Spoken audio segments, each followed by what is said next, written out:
YouTube. Just a video today. I was sitting in the shop and I kind of getting into doing like the routine kind of maintenance to my everyday beater. Believe it or not, my knife that I really beat the crap out of is this M-Tech, and I don't even know what the model is on it.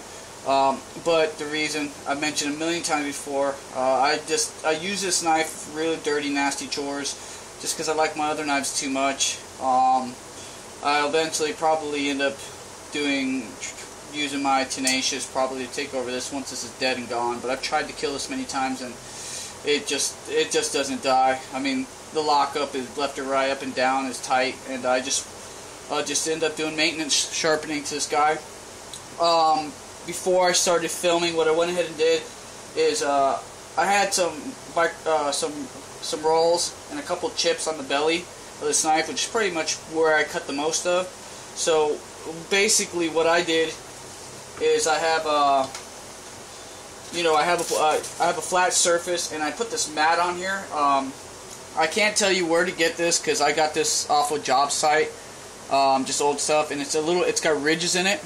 And it's like rubber, so it gives a little bit, which is awesome because the grind I've got on this knife is a convex grind, so it works perfectly. So basically what I did before I filmed, like I said, is I started off with my 400, and I laid the 400 down here and kind of go through, sharpen each side. I put a little WD-40 on the sandpaper, just kind of lube it up or whatever. This is the same technique I picked up from Gavkoo's channel a long time ago, and it's tried and true. It works every time for me with my convex edges, and basically most of my knives I end up converting to convex edges just because of the ease of sharpening. So I start off with the 400. You can get this at your local home improvement store. They usually have the 400, and then I followed up with the 600. Same thing, a little bit of WD-40 back and forth, a few passes or whatever. So after that, of course, on top of this board, flat surface. I just got it here for representation. I put this on my workbench and I work on it. I didn't do it here.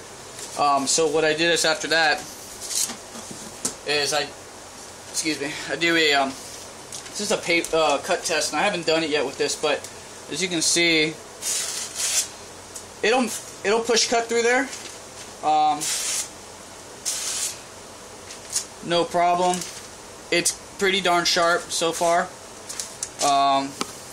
But as I mentioned before,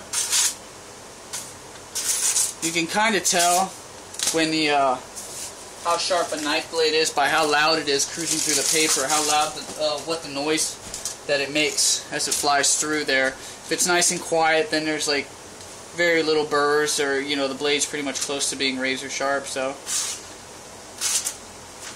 anyway, but basically, you pretty much get where you've seen how it cuts there.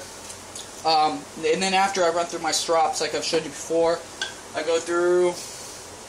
If this is because I'm doing maintenance, I don't even go through all the levels of the coarse to the medium and then to the fine, which is the green. With maintenance, after I do the sharpening, I go to the green. And this is what I used to use, but if you have a 1x30 grinder, you can get the belt for it like I have here, and it saves a lot of time. So I just click this on.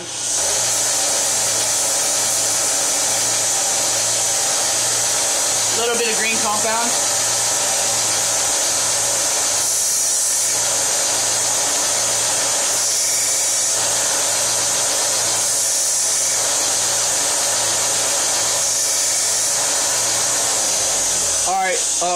What I just did there is probably the equivalent of probably sitting on the strop for about 2 to 3 minutes, easy. The belt makes life so much easier, and of course it'll fail on me. Here you go.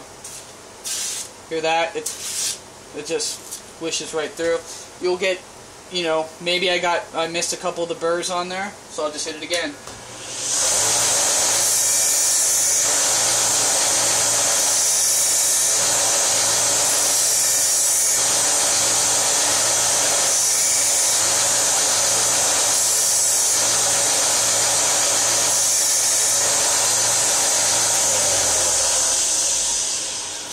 Alright, let's try it out. Hear that? See how it whips right there?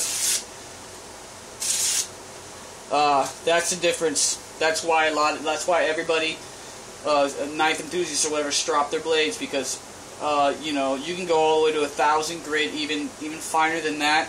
You're still going to have some kind of burrs or debris left on the blade when you strop it, especially with a fine compound like that. It's just the final touches, and it polishes the edge. So, just thought I'd throw this video up today. I was sitting in the shop, and you know, and this is a piece of crap knife. This is 440C, and I've been beating the crap out of this for literally 6 to 7 months, and have just been doing maintenance just like you seen there, like with the 400 to the 600, and then ran through the strops or whatever. But like I said, maintenance I just do it with the green.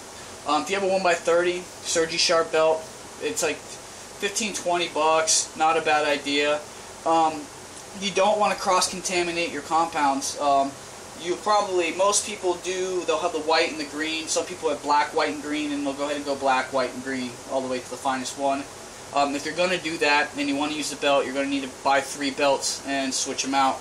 But don't cross-contaminate. Don't start this and go through another, because it'll always be gritty and nasty and whatnot. So, and usually I apply the compound to this probably like every 4th or 5th time I run through.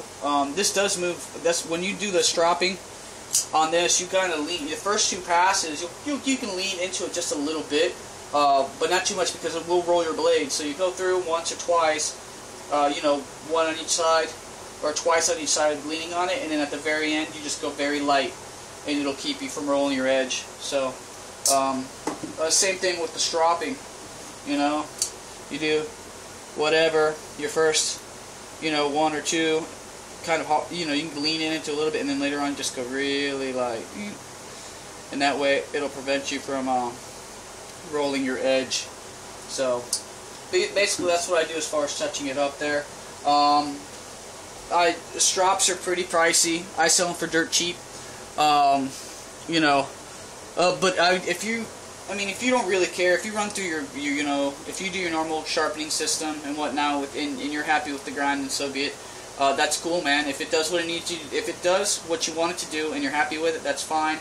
If you want to go to the next level of sharpening, as far as to getting it, you know, hair popping sharp every time, then you'll want to strop it, and you'll get there. I mean, you can even go even further than that. I mean, you got guys out there they go even past this. So, but this is what's worked well for me, and I figured I'd just show you guys today. As far as strops go, I got a few left. I've sold a bunch, actually. Thank you guys. I'll do this guy here, 15 shipped, and this one's 12 shipped. Basically, I believe this is a 6 or I'd say this is 7 inches double-sided with the handle on it. This is actually 5 inches. It's 6 inches total, but it's 5 inches of stropping surface, double-sided. Like I said, this guy here is 12 shipped. This is 15 shipped.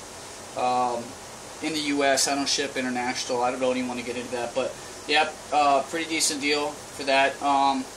Stropping compound. If you PM me, I'll tell you a really good place to get it for dirt cheap. They sell it. I've seen websites sell the little guys about this big for like $3 a piece or something like that. I can show you where to get these guys just as good. I believe for $2 and change a piece. 5 different compounds, going from coarse all the way to fine, and into your polishing one if you want to go the extra mile and polish the blade there too. So just, you know, if you have any questions on any of this, leave a message below, comment, whatever. If you like what you see, if you haven't subbed, sub. 30 subscribers, thanks guys, I appreciate it so much. You don't even know. I'm going to be doing a giveaway, like I've said in the last couple videos, but like I said, I'm going to wait to get some good gear to give away. That way I got a first, second, and third prize, and it's really, you know, pretty cool stuff, not, you know, little stuff. So as far as that goes, figured I'd share that with you. Oh, another thing I wanted to show to you guys too is I found a hookup for some different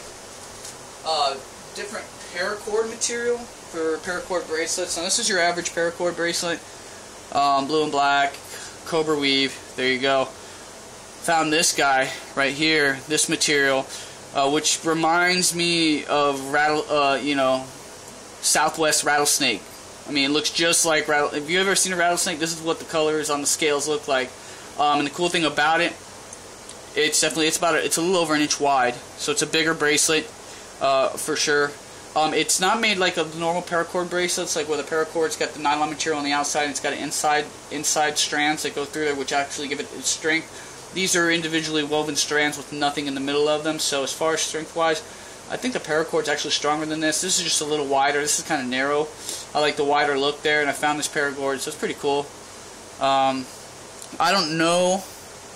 I would have to do a little research. I'd have to go back to where I bought it to figure out what brand it was, but they come in all different colors. They've got ones with the red in it, little hints of red in it, but I really dig it, and I figured I'd just show you guys what I was doing. I was bored today, as you can see. I got a couple strops drying and ready to go, so I've just been doing little catch-up stuff here in the shop. But anyway, guys, I figured I'd share. You have any questions on anything I showed you, just PM me. Any correction you find, if you know a different way or a better way as far as what you do to sharpen, that's cool, because I'm willing to learn. It's not, I mean, there's so many ways to sharpen, and I'm like you guys. I'm looking for the best results, So if you guys got any information on that, that would be cool.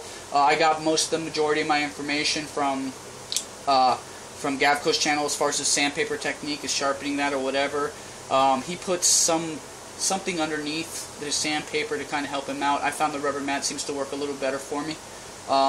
Kylie from Knives and Stuff, if you really want to understand what you're doing, sharpening, yes, you're getting a knife sharp, but if you really want to understand why you're doing, or what you're doing, why you're doing it, and the exact reasons or how you're obtaining that sharp edge, or the benefits of a flat grind, a convex, that Kylie from Knives and Stuff has a detailed video that actually goes into detail. If you can sit there and listen to the whole 30-minute video about it, then you'll be well informed, and you'll know what you're actually doing when you're sharpening a knife. I mean, you know what you're doing, but this will help you have a better understanding on how the blade performs and keep you from having to sharpen as much or whatnot. So Kylie from Knives and Stuff, and Gavkoo, both those guys, I'm sure you probably know, and they'll be able to help you out, guys. So thanks so much for tuning in, and I will see you later. Peace.